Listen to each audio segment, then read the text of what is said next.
Ils ont retrouvé leur terre natale, leur île, certains pour la première fois. Les enfants de la Creuse ont vécu une journée plus qu'émouvante hier en retrouvant l'île de la Réunion.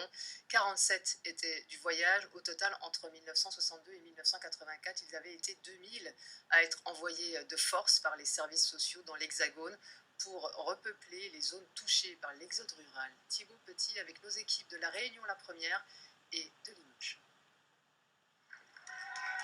À leur arrivée, difficile de retenir leur émotion. Après de nombreuses années d'exil forcé en métropole, ces Réunionnais sont de retour chez eux. Simon Apois rencontre pour la première fois sa petite fille. Alors, première fois, Wael? Excusez-moi. C'est un grand plaisir et puis une grande joie aussi. Hein. Donc on va rester un petit moment, on va fêter leur anniversaire là, chez ma fille. Des familles qui se réunissent quand d'autres resteront brisées.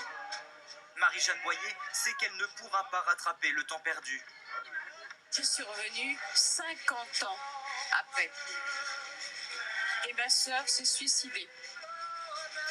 Donc, bravo la politique.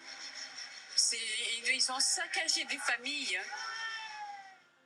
Entre 1962 et 1984, plus de 2000 enfants réunionnais sont arrachés à leur île sur décision de l'État.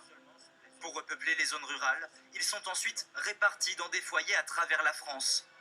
Le département de la Creuse, avec son foyer de l'enfance de Guéret, est probablement un des premiers départements en France qui puisse s'enorgueillir d'avoir si bien mis à la disposition de la jeunesse française d'outre-mer l'un de ses établissements des services de l'action sanitaire et sociale. Le gouvernement de l'époque affirme également vouloir sauver ses enfants de la pauvreté. On sait qu'il existe encore ici beaucoup de misère.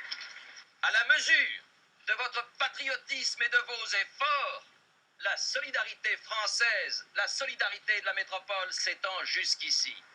Malgré les contestations et les multiples plaintes en justice, il faudra attendre 2014, 50 ans après les premiers déplacements d'enfants, pour que l'Assemblée nationale reconnaisse enfin la responsabilité morale de l'État français. La souffrance, on sait que psychologiquement, ne pourra jamais être effacée de notre mémoire. Aujourd'hui encore, plusieurs associations demandent des réparations. Du ciel bleu.